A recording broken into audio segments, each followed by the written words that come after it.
Hi వర్స్ welcome to our channel. Akbaruddin ఓవైసీకి deputy CM చేస్తానని చెప్పేసి రేవంత్ రెడ్డి గారు ఆఫర్ ఇవ్వడం చూస్తున్నాం. అయితే రేవంత్ రెడ్డి గారు ఈ ఆఫర్ ఎందుకు ఇచ్చినట్టు, అసలు డిప్యూటీ సీఎం ఎందుకు చేస్తున్నారు? మరి డిప్యూటీ సీఎంగా ఇప్పుడు బట్టి విక్రమార్క గారు ఉన్నారు కదా, మరి వాటిని కంటిన్యూ చేస్తూనే ఈయన కూడా డిప్యూటీ సీఎం ఇస్తారా, లేదంటే ఆయన్ని తీసేసి ఆయన ప్లేస్లో ఈయనకి ఇస్తారా అని చెప్పేసి ఒక డౌట్ అయితే అందరిలో క్రియేట్ అయిపోయింది. అసలు ఈ ఆఫర్ ఎందుకు చేశారు, ఏం జరిగింది? ఇప్పుడు ఇదే అంశం మీద డిస్కస్ చేయడానికి ప్రజెంట్ మనతో పాటు జగదేవ్ గారు సీనియర్ జర్నలిస్ట్ ఉన్నారు, వారితో ఒకసారి మాట్లాడదాం. సార్ నమస్కారం. సార్ డిప్యూటీ సీఎం పదవిని అక్బరుద్దీన్ ఓవైసీకి ఆఫర్ చేయడం మనం చూస్తున్నాం సార్. ఎందుకు ఈ పదవిని మరి ఆఫర్ చేశారు, మరి దానికి అక్బరుద్దీన్ గారి రియాక్షన్ ఏ విధంగా ఉంది? మరి డిప్యూటీ సీఎంలు ఎంతమంది అన్నా ఉండొచ్చు అంటారు కదా, మరి బట్టి విక్రమార్క గారిని ఉంచితే ఈయన ఉంచుతారా, లేదంటే ఆయన ప్లేస్లో ఈయన తీసుకొస్తారని ఒక సందేహం అయితే అందరిలో కలిగింది. ఇది మీరు అంతవరకు తీసుకెళ్లదు. దీన్ని ఆయన అసెంబ్లీ సాక్షిగా కొన్ని రకాల సంభాషణల నేపథ్యంలో మాట్లాడిన సందర్భం అది. ఇదేమిటంటే అక్బరుద్దీన్ గారు మెట్రో ఎప్పుడో గతంలో బాబు గారి హయాంలో, రాజశేఖర రెడ్డి హయాంలో శాంక్షన్ అయ్యింది. బాబు గారి హయాంలో అయినట్టుంది, రాజశేఖర రెడ్డి గారి హయాంలో దానికి పునాది పడినట్టుంది. మేబీ సరే గుర్తులేదు, 2008 ముందే సత్యం ఇష్యూ అవ్వకపోతే బాబు గారి హయాంలోనే స్టార్ట్ అయ్యి ఉండేది ప్రాజెక్ట్. సో అప్పుడు ఏమైందంటే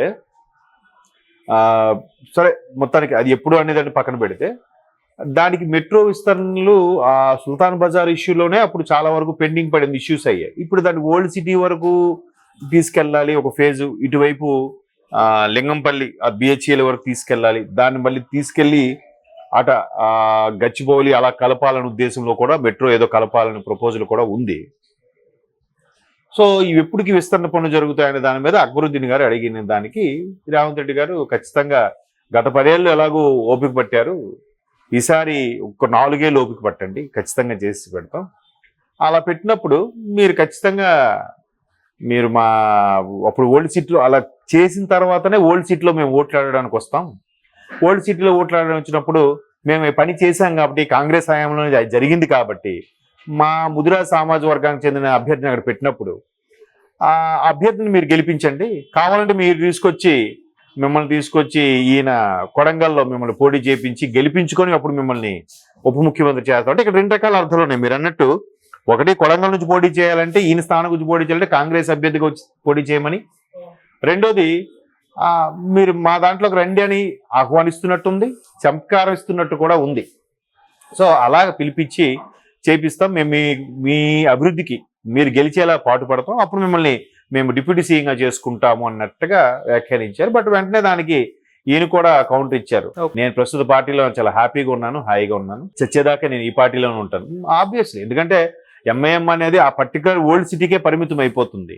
అది మనం చూస్తున్నాం, కొన్నేళ్లుగా నడుస్తూనే ఉంది. బట్ బయటికి ఎందుకు విస్తరించలేకపోతున్నారు అంటే, పర్టికులర్గా ఆ కమ్యూనిటీ పరంగానే అక్కడే పోటీ చేయగలరా, మిగతా దగ్గర పోటీ చేయలేరా, కమ్యూనిటీ పరంగా వాళ్ళే ఎక్కువ ఉన్నారు కాబట్టి అందుకే గెలుస్తున్నారా అనేది కూడా ఒక వాదం నడుస్తుంది. మేబీ అయిండొచ్చు. ఇప్పుడు మొన్న లత గారు ఓడిపోయినా బట్ ఆవిడ చాలా మంచి గట్టి పోటీ ఇచ్చారు, గెలుస్తారేమో అనుకున్నాం. కానీ బట్ అసదుద్దీన్ మీద ఓడిపోవడం జరిగింది ఎంపీగా. బట్ మంచి పోటీ ఇచ్చారు. అలా మార్పు వస్తే ఏదైనా మార్చడానికి బాగుంటుంది. ఇప్పుడు చాలామంది విశ్లేషకులు, విమర్శకులు చెప్పేది కూడా ఏంటంటే, ఓల్డ్ సిటీలో కొద్దిగా రూల్స్ అతిక్రమించేలా ఉంటాయి, లేదంటే సరిగ్గా ఎవరు ఫాలో అవ్వరు, ఇరుకుగా ఉంటాయి రోడ్లు, అక్కడ విస్తరణ పనులు కూడా సరిగ్గా జరగవు అనే విమర్శ అయితే ఉంది.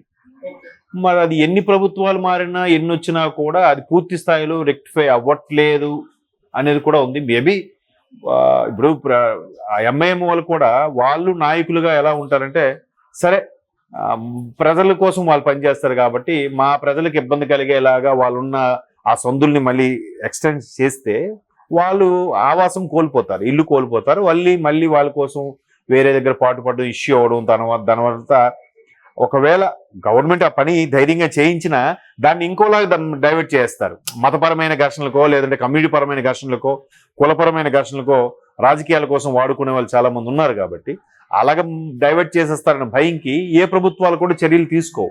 సరే నడవని, ఎందుకులే వాళ్ళకి మన అవకాశం కల్పిద్దామన్నా వాళ్ళు అట్లా ఉన్న పరిస్థితుల్లో మనం ఎందుకులే అన్నట్టు కూడా ఉంది. సో ఇప్పుడు మెట్రో కూడా భూసేకరణ అయింది, నిధులు సమీకరిస్తున్నారు. బట్ వాళ్ళు ఎంతవరకు కేటాయిస్తారు, అక్కడ కేటాయించినప్పుడు పిల్లలతో పాటు దాని పైన వేసినప్పుడు దాని కింద వరకైనా అంత ప్లేస్ అయినా ఇవ్వగలగాలి కదా. లేదు పైన ఇస్తాం మేము కింద ఇల్లు కట్టేసుకుంటామంటే కష్టతరమైన పని. అప్పటికి ఇప్పుడు నాంపల్లి దగ్గర మీరు చూడండి, ఆ కర్వలో నాంపల్లి రైల్వే స్టేషన్కి ముందు అక్కడ కర్వ ఉంటుంది, అక్కడ మెట్రో స్టేషన్కి ఆనుకొని దగ్గరలో షాపులు ఉన్నట్టు ఉంటాయి మీరు అబ్జర్వ్ చేస్తే. సో అంత దగ్గరలో ఉండకూడదు, మినిమం అట్లీస్ట్ ఒక 2 మీటర్స్ డిస్టెన్స్ అయినా ఉండాలి ఆ మెట్రో స్టేషన్కి ఉన్న దానికి. అది లేదు అక్కడ, మరి అంతకు మించి వాళ్ళు ఇవ్వలేదు అనమాట. ఇస్తే ఇష్యూస్ అవ్వచ్చు, అయ్యిండో ఏమో మేబీ, లేకపోతే అంత దగ్గరలో ఎందుకు కట్టుకుంటారు, కొంచెం గ్యాప్ మెయింటైన్ చేస్తారు కదా. సో ఇక్కడికే అంత బిజీ రోడ్డు దగ్గరికే ఆ పరిస్థితి వస్తే అక్కడికి వెళ్ళాక సందులు ఆ గల్లీల్లో ఇంకా ఎక్స్టెండ్ చేయడానికి ఇబ్బంది కలగచ్చు. అందువల్ల కూడా మెట్రో పనులు కూల్గా సాగుతుండొచ్చు. సో మేము మెట్రో పూర్తి చేశాక మీకు వచ్చి ఓటు అడుగుతాం, మీ దగ్గర గెలిచే ప్రయత్నం చేస్తాం, కావాలని మీరు మా నియోజకవర్గం మీరు ప్రాతినిధ్యం వహించాలి, మిమ్మల్ని గెలిపించుకోవడం అన్నట్టుగా ఏదో అన్నారు. అంటే చమత్కారంగా ఒకటి మా దాంట్లో ఒక రెండేని ఆహ్వానించడం ఒకటి, రెండోది మీకు మంచి పదవి ఇస్తామని ఆఫర్ చూపించినట్టు కూడా రేవంత్ రెడ్డి గారు చమత్కారంగా మాట్లాడారు. మెట్రో అనే కాదు మిగతా పనులకు సంబంధించి కూడా అది అయ్యుండొచ్చు నా అభిప్రాయం. సార్ మరి ఇప్పుడు బట్టి విక్రమార్క గారిని ఇందులోకి లాగారు సార్, కొన్ని వార్తలు మనం చూస్తున్నాం. అంటే బట్టి విక్రమార్క గారిని ఉంచుతూ ఆయన తీసేస్తారంటే ఈ ఆఫరు బయట మాత్రం ఈ విధంగా ప్రచారం జరుగుతుంది, దాని గురించి ఏం చెప్తారు? ఇది సందర్భానుసారంగా చమత్కరించిన అంశంగానే మనం తీసుకోవాలి, కానీ అది జరిగే పని కాదండి. ఎంఐఎంను విడిచిపెట్టి ఈయన రారు, ఎందుకంటే శాసనసభా పక్ష నేత ఎంఐఎం తరపున ఆయన అక్బరుద్దీన్ గారు. ఒక అక్బరుద్దీన్ ఎమ్మెల్యేగానే కాదు, చాంద్రాయణగుట్టకి శాసనసభా పక్ష నేత కూడా ఎంఐఎం తరపున, దాన్ని ఏమంటారు, మజ్లిస్ లెజిస్లేటివ్ పార్టీ అధ్యక్షుడు ఆయన. సో అటువంటిది రారు. కాకపోతే మీరు అన్నట్టు భట్టి గారి స్థానాన్ని ఎవరు కదల్చలేరు నాకు తెలిసి. ఇంకా డిప్యూటీ సీఎంకి ఎవరికి ఎవరు, ఇప్పుడు ఆంధ్రప్రదేశ్లో పవన్ కళ్యాణ్ గారు ఒక్కరినే డిప్యూటీ సీఎంగా ఉంటూ ఆ హోదాను కల్పించడం, ఇక్కడ కూడా భట్టి గారికి ఒక్కరికే హోదా కల్పించేలాగా ఇది రేవంత్ రెడ్డి గారి పేరు ప్రకటించక ముందు నుంచి కూడా ఉన్న అంశం. ఎందుకంటే అధిష్టానం కూడా రేవంత్ రెడ్డి గారు ఎంత కష్టపడ్డారో భట్టి గారు కూడా పాదయాత్రలతో చాలా కష్టపడ్డారు కాంగ్రెస్ పార్టీ కోసం. అందుకు అధిష్టానం కూడా ఒకటే నిర్ణయం తీసుకుందట, ఇక్కడ ఉప ముఖ్యమంత్రిగా ఒక భట్టి గారికే అవకాశం, అండ్ మోర్ ఓవర్ ఆర్థిక మంత్రి, ఉప ముఖ్యమంత్రితో పాటు ఆర్థిక మంత్రి ఆ శాఖ ఇవ్వడం కీలకమైన శాఖ. సో అందుకే మీరు అబ్జర్వ్ చేస్తే ప్రభుత్వం సంబంధించిన పథకాలు కానీ ప్రభుత్వం సంబంధించిన హోర్డింగ్స్ అన్నింటిలో కూడా రేవంత్ రెడ్డి గారితో పాటు భట్టి గారి ఫోటో కూడా ఉంటుంది. ఇంకెక్కడ కూడా వేరే ప్రభుత్వాలు ఎక్కడ కూడా ఓన్లీ ముఖ్యమంత్రి ఫోటో ఉంటుంది తప్ప వేరే వాళ్ళ ఫోటో ఉంది. ఎన్డీఏ కూటమి ఉంది, ఎన్డీఏ కూటమిలో చాలా పార్టీలు ఉన్నప్పుడు కూడా కేంద్రం సంబంధించిన ఏ పథకం కూడా ఒక మోడీ గారి బొమ్మే ఉంటుంది తప్పితే ఆ శాఖాపరమైన కేంద్ర మంత్రి బొమ్మ ఉంటే ఉండొచ్చు, కానీ మిగతా ఎవరి ఉండదు. సో ఇక్కడ ఏంటంటే ఒక చంద్రబాబు నాయుడు గారిది అలా కాకుండా పవన్ కళ్యాణ్ గారు కూడా ఇప్పుడు పెడుతున్నారు ఉప ముఖ్యమంత్రిగా ఆయన పదవి ఇచ్చేలాగా. అంతకుముందు జగన్మోహన్ రెడ్డి గారు ఉన్నప్పుడు జగన్మోహన్ రెడ్డి గారి ఫోటో ఉండేది, ఇక్కడ ఉన్నప్పుడు కేసీఆర్ గారు ఒక ఫోటో ఉండేది, వేరే ఉండేది కాదు గతంలో. సో ఇక్కడ ఇప్పుడు తెలంగాణలో మాత్రం రేవంత్ రెడ్డి గారితో పాటు బట్టి విక్రమార్క గారి ఫోటో కూడా ఉంటుంది కాబట్టి ఉప ముఖ్యమంత్రి స్థాయి ఆ పదవి ఆ హోదా ఆయన ఒక్కరికే చెల్లేలాగా పెట్టారు. మంచి పద్ధతి. అప్పుడు ఆ హోదా ఉప ముఖ్యమంత్రిగా ఆ ఒకరే డిప్యూటీ సీఎం ఆ హోదా ఉంటుంది. కేసీఆర్ గారు ఇద్దరికి ఎంతమందికి ముగ్గురికి ఇచ్చారు, జగన్మోహన్ రెడ్డి గారు అయితే 4 5 పెట్టుకున్నారు.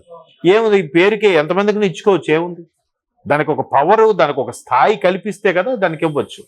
సో అలాగే బట్టి గారి స్థానాన్ని ఎవరు రీప్లేస్ చేయలేరు, అది అలాగే ఉంటుంది. కాంగ్రెస్ అధిష్టానం కానీ కాంగ్రెస్ కార్యకర్తల్లో ఉండే అభిమానం కానీ భట్టి గారికి ఆ స్థానం ఉంది కాబట్టి అది అలాగే ఉంటుంది. ఇది సందర్భానుసారంగా చమత్కరించిన అంశమే తప్ప అక్బరుద్దీన్ గారు వచ్చేది లేదు, ఈయన కొడక నుంచి పోటీ చేసేది లేదు, లేదా అదే చాదరానిగొట్టల నుంచి పోటీ చేసి గెలిచినా కూడా మనం ఇవ్వచ్చు కదా కలుపుకొని డిప్యూటీ సీఎం, అది అయ్యేవి కాదు. కానీ